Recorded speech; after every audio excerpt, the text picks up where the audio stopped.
great to see all of you. We have a slightly smaller class today. I heard from several people who are not able to join us tonight because of a variety of illnesses and other commitments, et cetera, but everybody's excited about watching the recording. So I'm glad that you are here to ask questions and participate, and they'll be able to participate after the fact.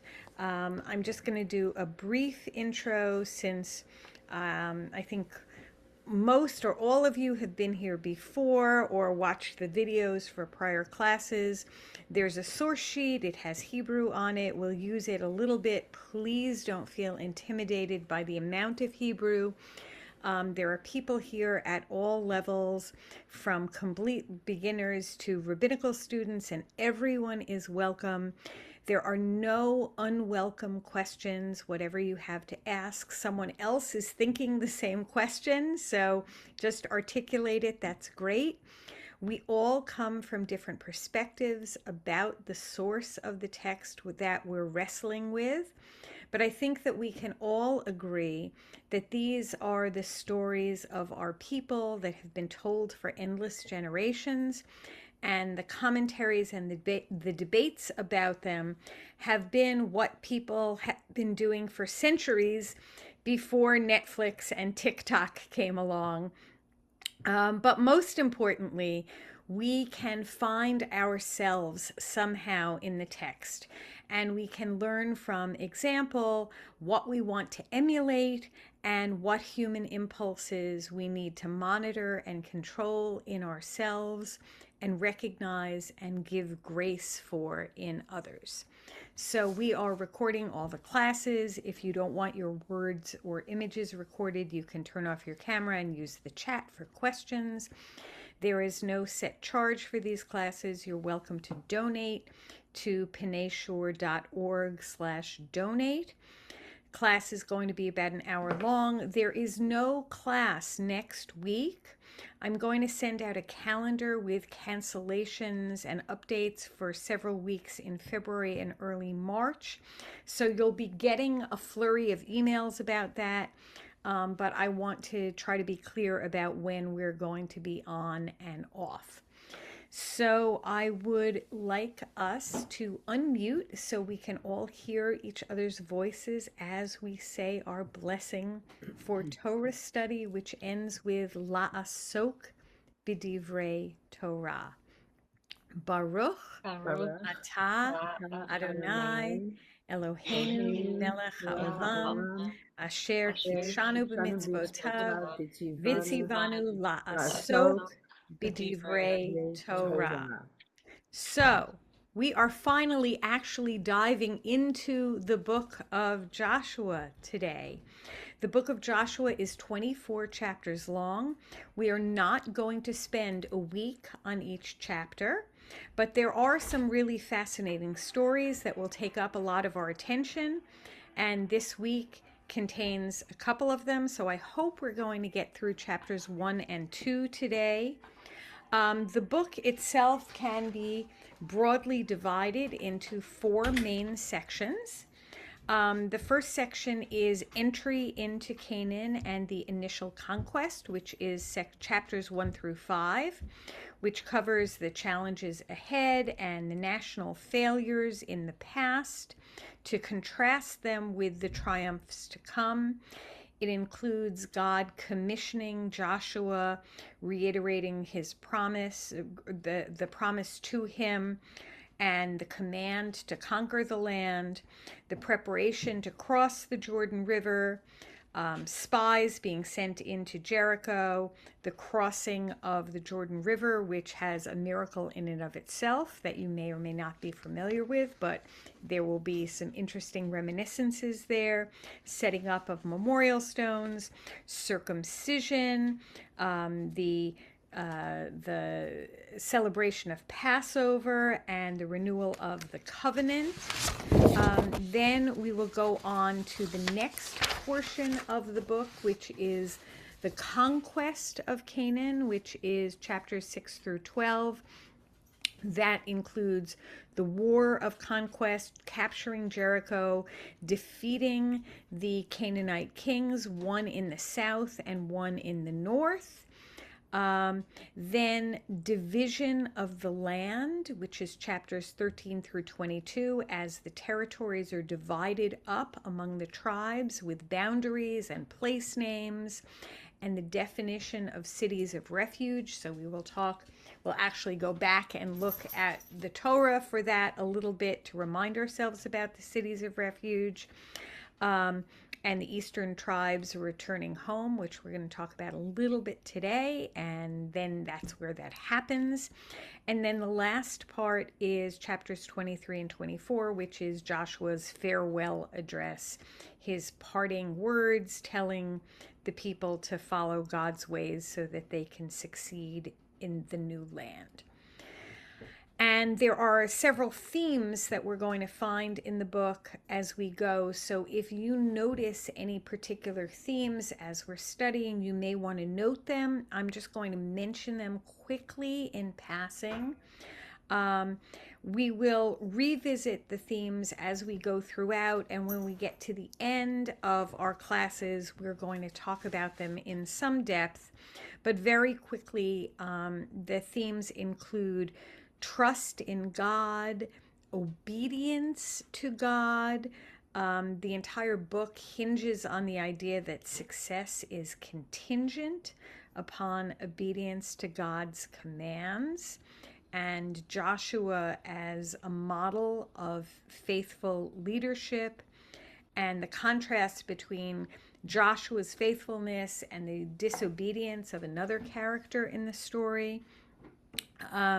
There's the theme of God, fulfillment of God's promises, and the fact that God's promises are fulfilled even after long periods of time of waiting for those fulfillments. There is the concept of holy war, which is called cherem, and the command to completely destroy certain Canaanite cities, which is really troubling and is going to give us a lot to talk about. And understanding that within its historical and theological framework. There is the idea of the land and inheritance, and detailed descriptions of the tribal boundaries, which we will go over. And there's the concept of covenant renewal and leadership, and the choice between serving God and serving other gods. So I think the ones that we will probably end up talking the most about are divine commandments and intervention, God's intervention versus human initiative. How much of this is potentially the human justification for what went on versus the actual commandments of God for what needed to happen. Also, understanding the physical geography and why the land of Israel is held in such sanctity, and the definition of just warfare, and the idea of turning distinct tribes into the united people of Israel, and how much that really happened, or how much it was a dream that was or was not completely fulfilled. So now we're actually going to dive in. I'm going to put the source sheet up so that we can look at it, I hope. Let's see if I can do that. Just a second. Share. Oh, sharing is not turned on. 1 second. I can do that here. Good. Okay. Come on.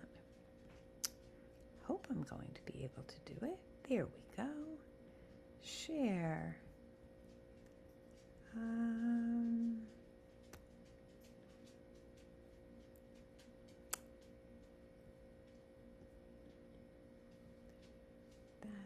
not what I want to be sharing, is it?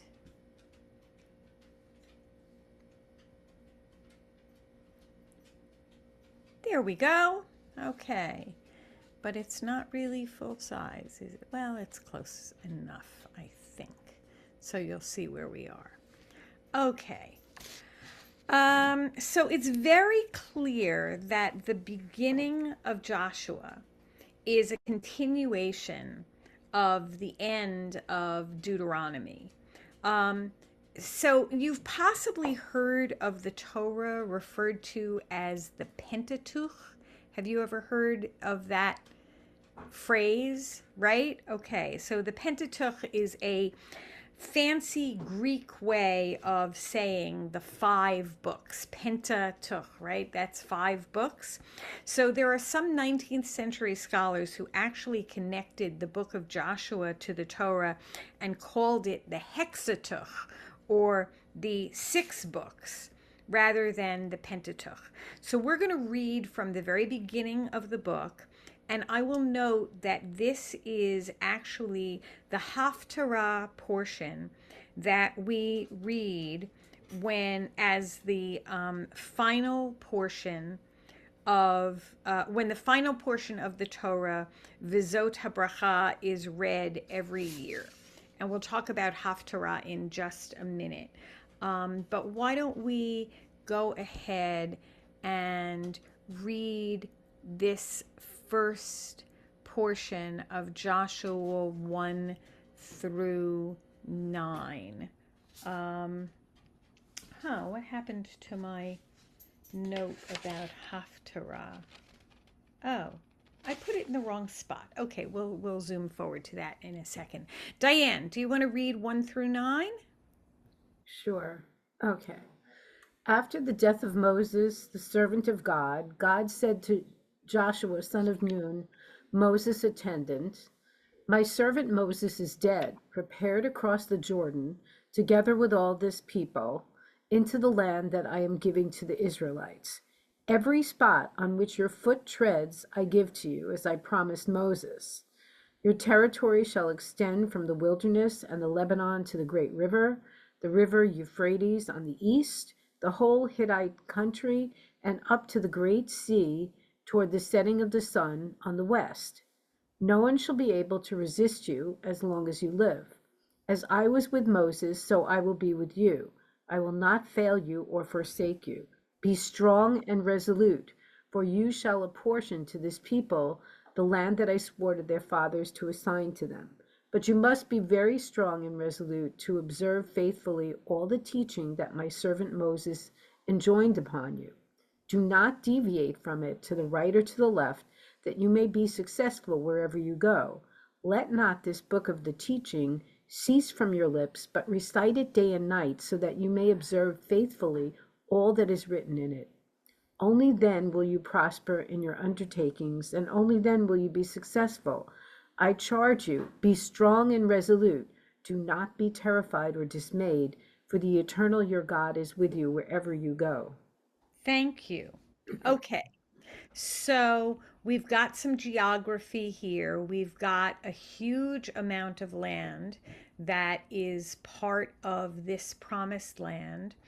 From the Great River, which is the River Euphrates on the east, to the Great Sea. What's the Great Sea? If the River Euphrates is on the Mediterranean. right, the Mediterranean, exactly. The Mediterranean is the Great Sea, and it's using the setting of the sun as the west and the River Euphrates as the east. So I want to go back to something that we talked about last week. You see this part that says the book of this teaching. I said I was going to clarify something last week, which has to do with what we were talking about, the poem or the song that was being read when Moses said, write down this poem and teach it to the people Israel, put it in their mouths in order that this poem may be my witness against the people of Israel. So I actually checked back to make sure that I had this right. And in fact, the poem that he was referring to, that Moses was referring to at that time, according to Rashi, and contextually it makes sense, is the poem that is the beginning of the Torah portion Ha'azinu. Rashi says, now therefore write ye this song, is the text, give ear, O ye heavens. And so let's just read a little bit of that text as contrast to what's happening here, where it says, this book, this Torah and teaching.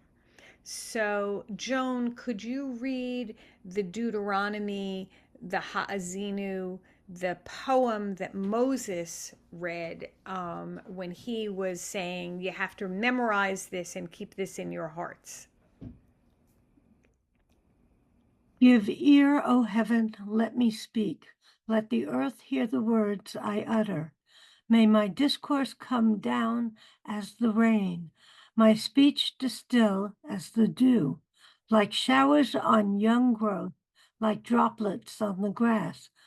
For the name of God I proclaim, give glory to our God, the rock, whose deeds are perfect. Yea, all God's ways are just, a faithful God, never false, true and upright indeed. Right. And then it goes on, and then it ends with these lines down at the end here, 44 through 47. So, Joan, would you just continue with reading that? Moses came together with Hosea, son of Nun, and recited all the words of this poem in the hearing of the people. And when Moses finished reciting all these words to all Israel, he said to them, take to heart all the words with which I have warned you this day. Enjoy them enjoin them upon your children, that they may observe faithfully all the terms of this teaching. For this is not a trifling thing for you. It is your very life, through it you shall long endure on the land that you are to possess upon crossing the Jordan. Thank you so much. So, what I left out in between the beginning and this very end is actually kind of an awful threat from God about what's going to happen when the people turn away from God and follow other gods, which the Holy One is pretty certain is going to happen. So, back in Deuteronomy, Moses is saying you have to keep this particular poem on your lips and in your head, and you have to keep it memorized. But here in the beginning of the book of Joshua, it says something similar. It doesn't say this poem, but what it says is this book of teaching. Sefer HaTorah Hazeh. And what Rashi says about this book of teaching, this book of Torah, this teaching, literally means the book of Deuteronomy. Now, that's a little bit problematic for a bunch of reasons having to do with the possible origins of the book of Deuteronomy that we can talk about at another time. But for now, let's just sort of take that as face value. Deuteronomy, as we might remember, is Moses' summary of what has been going on for the past 40 years. It's his 36-day farewell speech, with the last lines of it that talk about his own death, which either were dictated to him by God before they ever happened, or were written down by Joshua as an ending to the story. And now here we are, at the beginning of the next book, and we're told that God says you have to keep this book in front of you at all times. And at the beginning of this next book, it's almost like a weekly show on TV where it says, previously in the journey of the Israelites, because here we are, and we get that same repeated phrase that we had at the end of the last book, Chazak ve'amatz, which means be strong and courageous, or be strong and resolute, as we saw last week. We see it 3 times here. So, why do you think that God says Chazak ve'amatz 3 different times in this first 9 lines of the book of Joshua? Any ideas? Well, I thought things in the Torah that are repeated are supposed to be very important, which is Absolutely. why God repeats them. Absolutely. They are very important. I mean, it emphasizes that the conquest is ordained by God. Yes, absolutely. That's true. So Rashi explains that there are 3 separate missions that Joshua has to do. And each one of the Chazak ve'amatzes goes for one of those missions. The 3 missions that Rashi imagines or interprets from this is that one of them is leading the people physically. One of them is ensuring that they observe, so that's the first one. The second one is observing the commandments of the Torah. And the third one is doing the warfare to conquer the Canaanites. And each one of them requires a different layer and a different level of strength and commitment. So I just want to open it up for a minute for you to think about whether there are sometimes things that you feel that you are called upon to do that require different kinds of personal strength. Whether some things require physical strength, some things require mental fortitude, whether some things require some different resource that you have. Does this speak to you in a particular way when you think about it this way?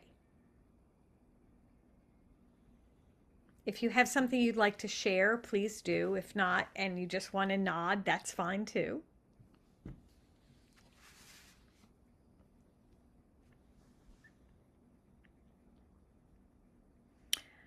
I just think this is a really great opportunity for us to see ourselves in the text. That sometimes when we see that Joshua had to be told to be strong in different ways, that we each need to be strong in different ways in our own lives. And I know some of you quite well, some of you I know less well, and that you are each very, very strong people, and that you've been called upon to be strong in different ways at different times in your lives. And here you can draw some of your own strength from knowing that Joshua was called in that way as well. So we're going to move on to, wait, one more thing. I mentioned Torah versus Haftarah. This should have been above, but we're going to talk about it for 1 second. So, Torah and Haftarah. So, Haftarah does not mean half Torah or after Torah, which a lot of people think it means. It actually means leave taking, and it doesn't have anything to do with the word Torah at all. Why we read Haftarah isn't entirely known, though there are a few theories about various times in our history when reading Torah was impossible or prohibited, and that's why the Haftarah portions align thematically with the Torah portions of the week. But I just want you to look at the word Torah, and you see that the word Torah starts with the letter Taf, right? Taf, Vav, Resh, He.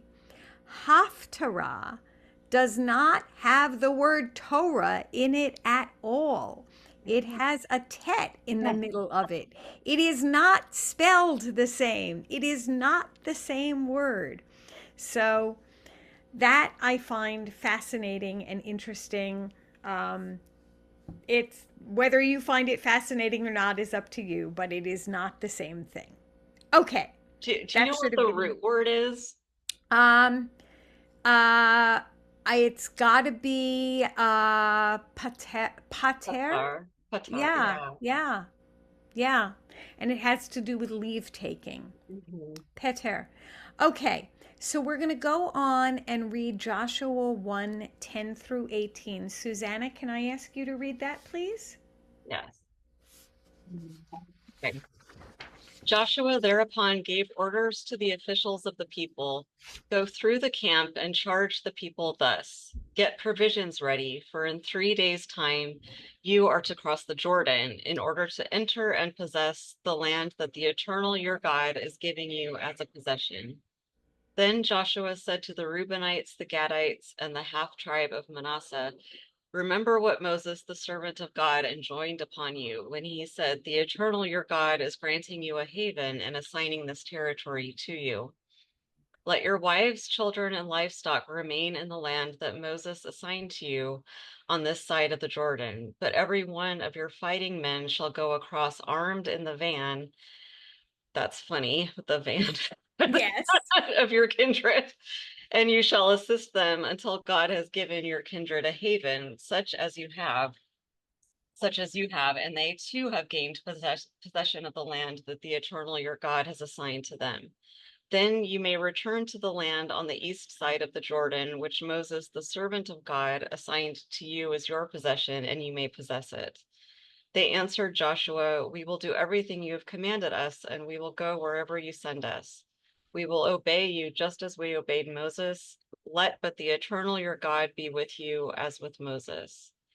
Anyone who flouts your commands and does not obey every order you give him shall be put to death. Only be strong and resolute. Okay, so you caught on to the in the van thing. That cracked me up when I read it. There are translation problems, right? It does not make any sense to say in the van. Um, the words, there is no van here, okay? The words in Hebrew really mean something like in advance of or before. I can't imagine what the JPS translators were thinking. It made me laugh, which is why I included a photo of a van of the Bratslaver Nana Nachman guys.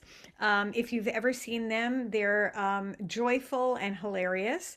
But it is just the point that I wanted to make here is that if something does not make sense to you when you're reading it in a translation, please understand that the English is someone's attempt to make sense out of the Hebrew. And if it does not make sense to you, find another translation.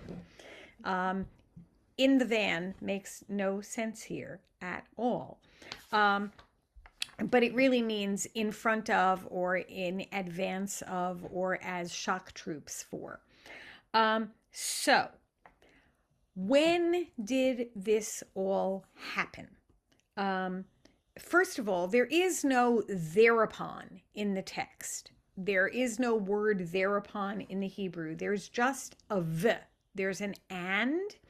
And in the Steinsaltz translation, he doesn't even to bother translate the v. It's just, it starts as Joshua gave orders. So again, translation, it is up to the person who is translating it.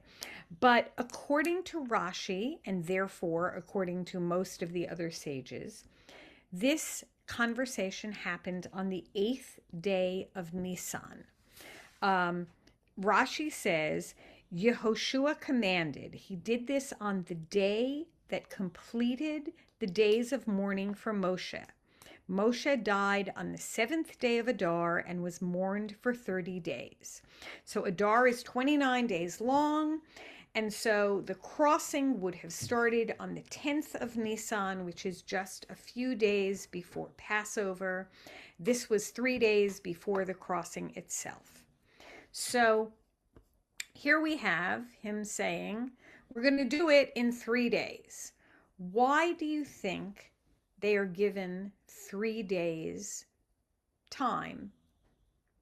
And along with thinking about why 3 days, I'm going to ask you if you can think of other times in the Torah when the number of 3 days comes up.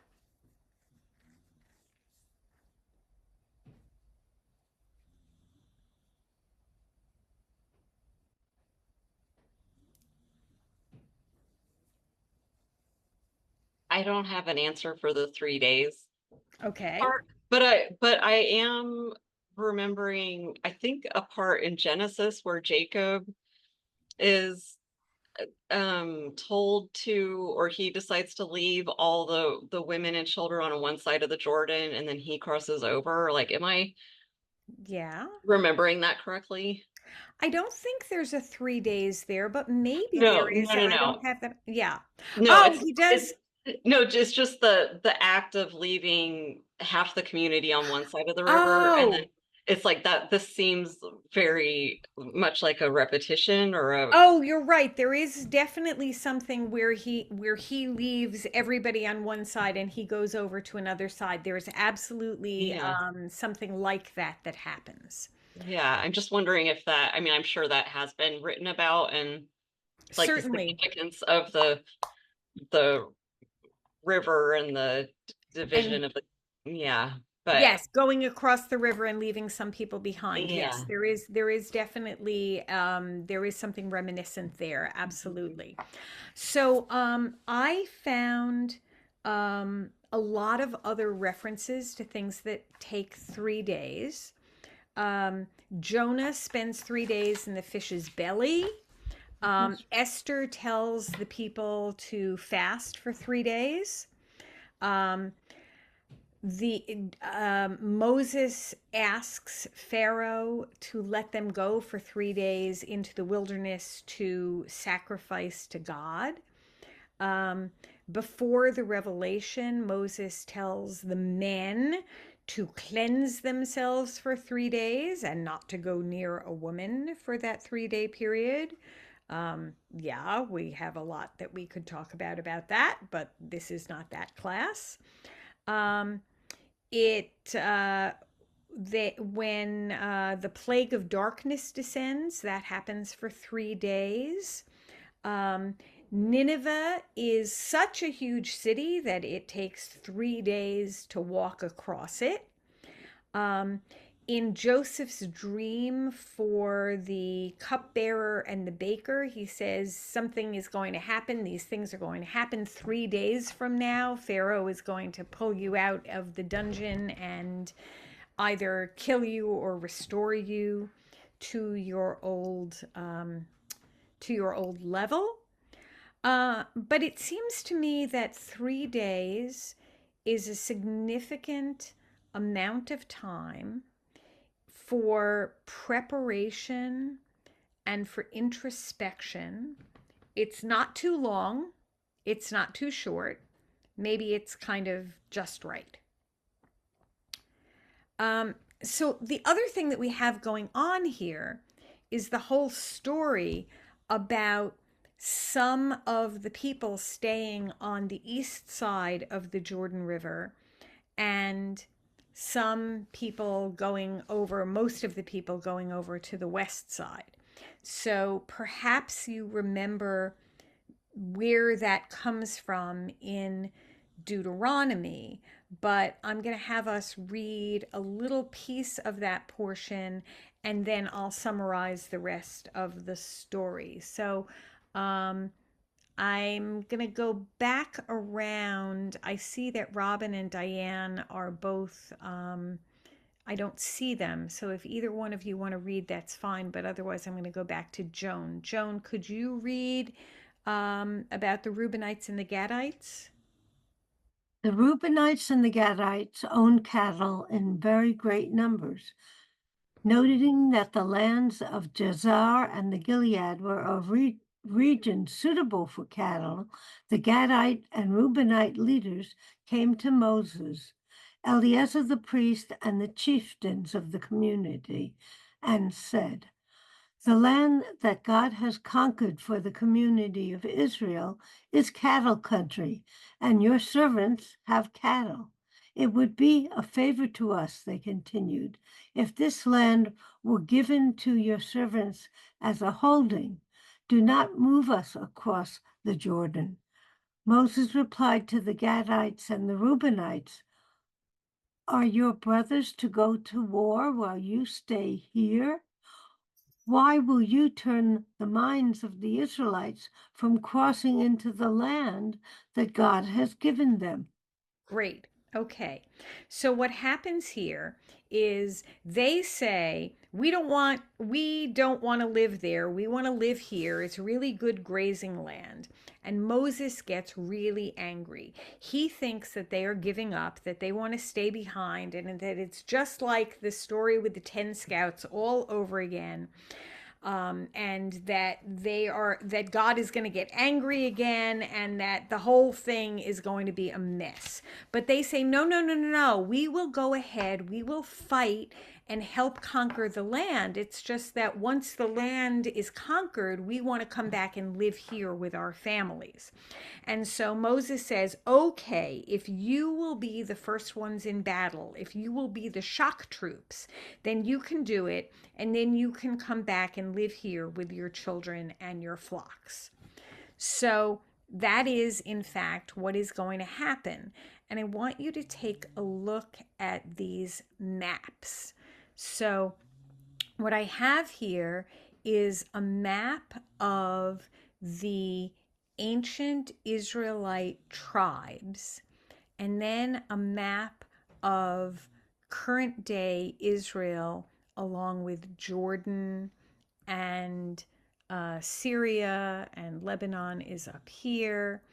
And you can see I tried to make these as close to the same scale as each other. So you can see that here is the Jordan River, right here. And you can see that there's the Sea of Galilee, the Kinneret, and here's the Dead Sea. And on this one, here's the Kinneret, and here's the Dead Sea, right? So the border of current day Israel is the Jordan River between the land of Israel and Jordan. But if you look at the land that the Israelite tribes occupied, this over here is where Manasseh lived. This over here is where Gad lived, and this is where Reuven lived. All of these are the lands on the east side of the Jordan River, which is this wonderful grazing land that these three, well, it's actually 2.5 tribes, because Manasseh had this portion over here and this other half over here. They went into the land, they helped the other Israelites conquer the land, and then they came back here where their families were. So, Was that part of the land that God gave yes, Moses? that God said that they had all the way from the river Euphrates, which is way over, way further east than this. Mhm. Way further east than this. Well, So why did the Manasseh tribe have twice as much land as everybody else almost? That is an excellent question.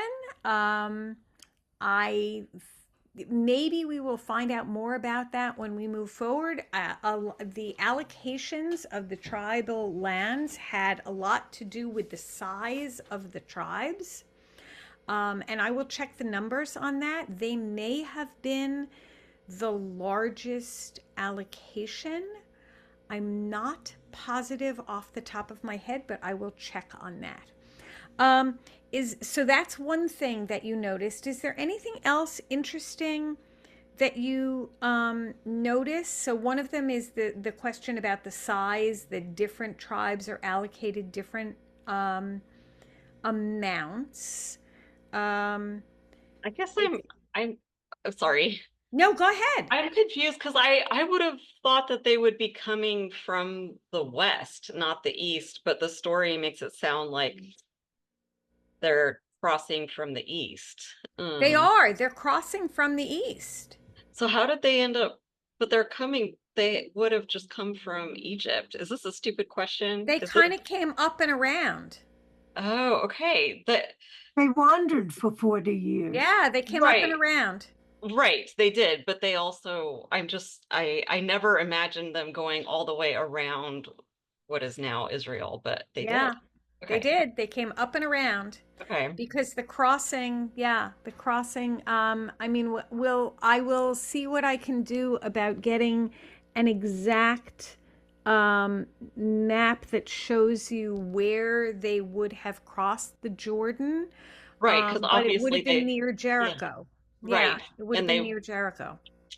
they clearly would not have been crossing the Jordan if they were coming from the west. So it Exactly, was indeed a exactly. stupid question. So No, it's not a stupid question. yeah. It's an interesting observation Mm, because we always the fact is that if they were coming from Egypt into down here, it would have been a much shorter trip. It would have mhm. been a much shorter book. It wouldn't have taken 40 years. Remember, the wandering in the desert. Right, It yeah. went on purpose for a very, very long time. So, just one other thing I would note is that Jerusalem is in the area of the tribe of Benjamin. And Mhm. that is something that becomes important in the later books. Yeah. I have a question. Yes. Later on in history, at some point, the territories were divided between Judea and Samaria. Does Yes. this reflect where the tribes settled? So, in other words, Judah is kind of like Judea.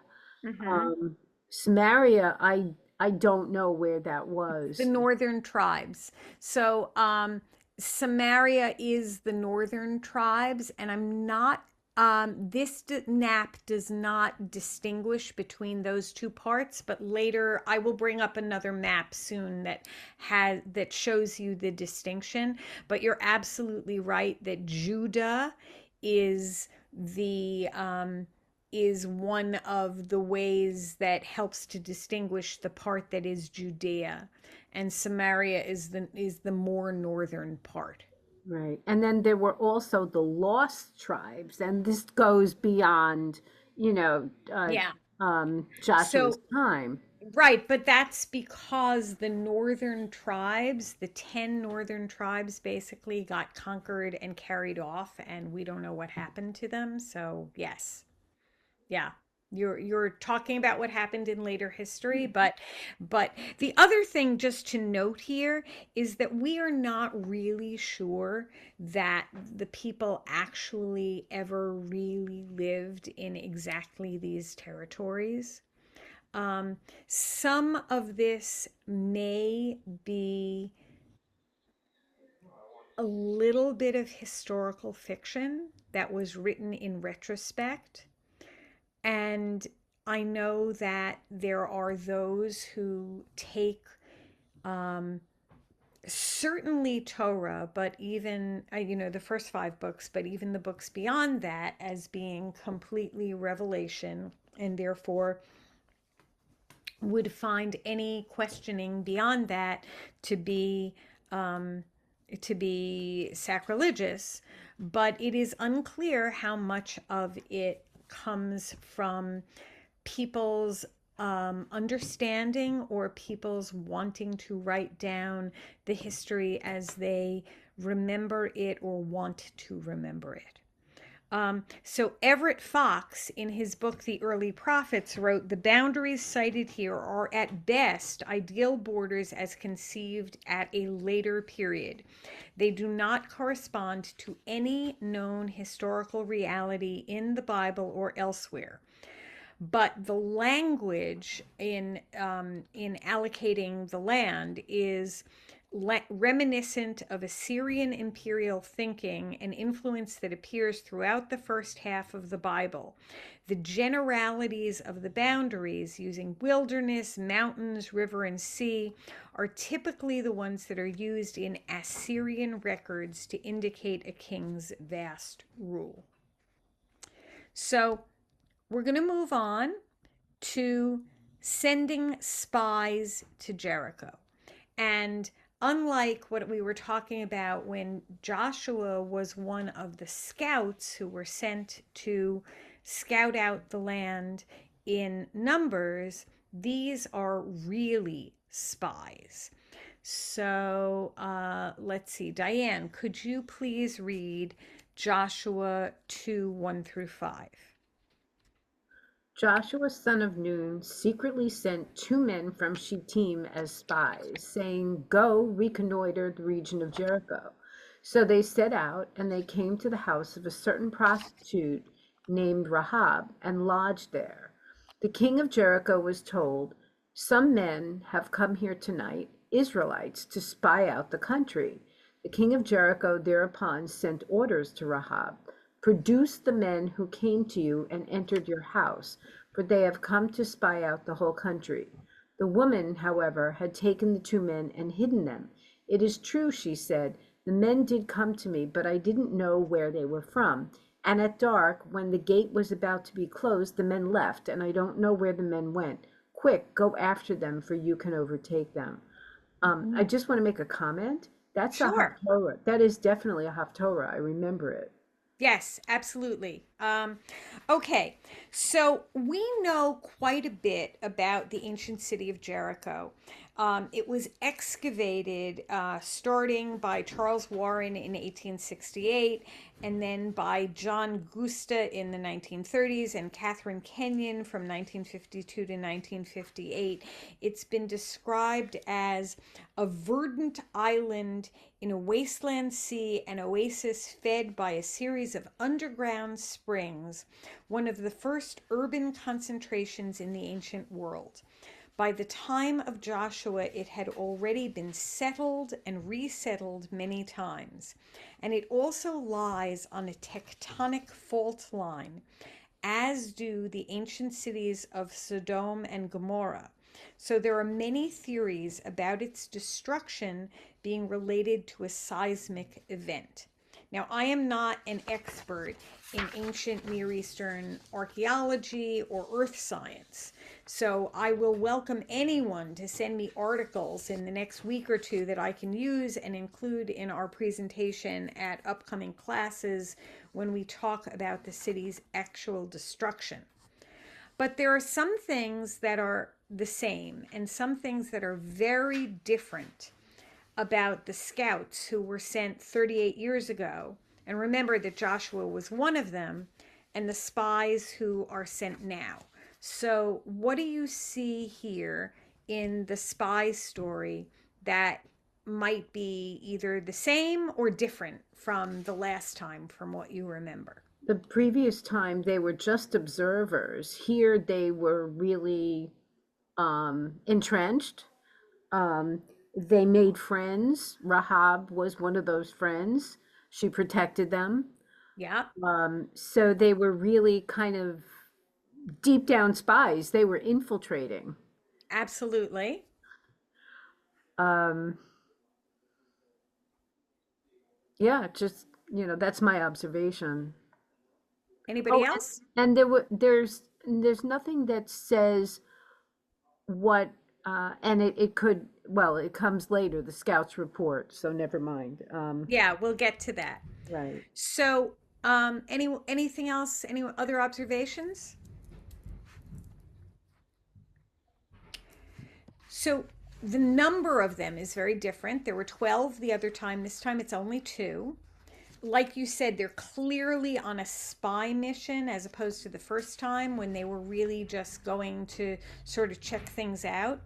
The word that's used for spies is different. Here they are very clearly miraglim, which is spies, as opposed to in shalach lecha, they are called anashim, which is men, and they are sent latur, which actually the word in Hebrew almost means the same as in English, to tour, to search out, to check out the place. And here they are sent quietly, cheresh, that the people were unaware that they were being sent out. It's not a big public thing where they pick out the heads of the tribes.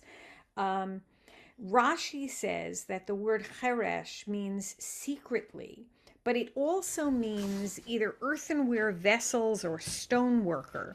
So perhaps they were sent as if they were selling pots so that they would not arouse suspicion. And whether that's true or not, they were supposed to be stealthy. Um, and Radak, who is another one of our medieval French commentators, wrote that the secrecy was not against the people of Jericho, but it was actually against the people of Israel. Because unlike what happened before, the first time around, Joshua wanted the spies to be able to come back with a clear report, and he didn't want them to report publicly. They reported back to him privately so that he could decide how to deal with the information. So they were sent stealthily for two reasons: not to be able to tell the Israelite people that it was happening, and so as to not raise any suspicion in Jericho. In the first case, in the first spies, they were told that they were going to be able to take over the land by God. But in this case, Joshua had not been told exactly what the plan was for taking over Jericho. So he needed to come up with a tactical plan himself. And then, Diane, what you said, there was no contact with the people that we know about there, but with the first set of scouts, but there was no perceived threat that time. But this time, they clearly are threatened. And the people in the town clearly had a good security system because within moments of their arrival, the king knew that they were in town. So we're going to skip forward a bit, and then we are going to come back to talk about Rahav. I think we might end up talking about her next time because we don't have a whole ton of time left. But there is, no, we'll talk a little bit about Rahav. Anyway, so let's just read this last part about the scouts' report. Joan, can you read 23 and 24? Then the two men came down again from the hills and crossed over. They came to Joshua, son of Nun, and reported to him all that had happened to them. They said to Joshua, God has delivered the whole land into our power. In fact, all the inhabitants of the land are quaking before us. Thank you. Okay, so as you can see, they came and they spoke directly to Joshua. There were no Israelite people involved in the conversation, so there wasn't this whole thing that happened the first time. So it seems that Joshua learned a lot from what happened in the in the scout incident that he was involved in, and made better choices this time. Don't you think? Oh, yeah. Yeah. So, we really only have a few minutes left. So I am going to leave Rahav for our next class. Um, so, are there any questions, comments, concerns that you have about what we've talked about so far tonight? Um, or things that you want me to look into for next time? I was just curious about the two Manasseh groups. Okay, There was an east and a west. right. So we want to look into the way the land was allocated, why the sizes are so different. Um, we will certainly go into that in detail when we get to the allocation of the land, but I will get a high level answer for you for next time. As I said, next time is not going to be next week. We're going to be off next week.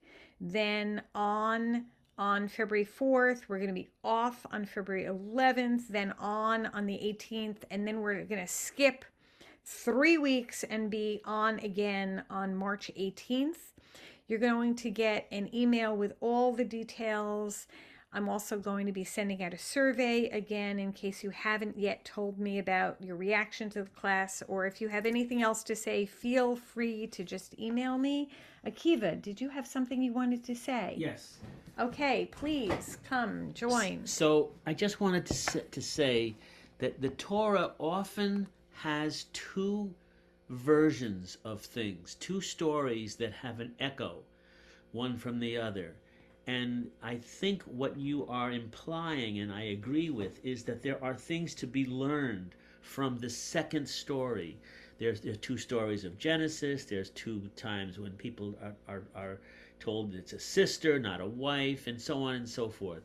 So I think this is just another example of the Torah teaching us something when we are presented with a very similar situation, but it's handled differently, and there's been progress. And I think that is a beautiful lesson for us all. Absolutely. And in fact, you are going to find, and you may be surprised at some other echoes that are going to happen in the book of Joshua, because there are several other incidents that happen in Joshua that happened in the Torah that you're going, if you're not familiar with them, I think you're going to be surprised to find that they happen again. So thank you so much once again for being part of this class.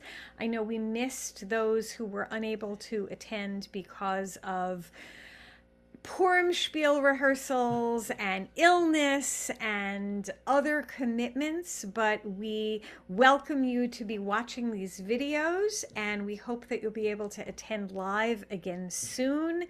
And I'll see you again next week. Thank you so much. Bye. Thank you. Lila Tov.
Joshua fought the battle of Jericho, Jericho, Jericho.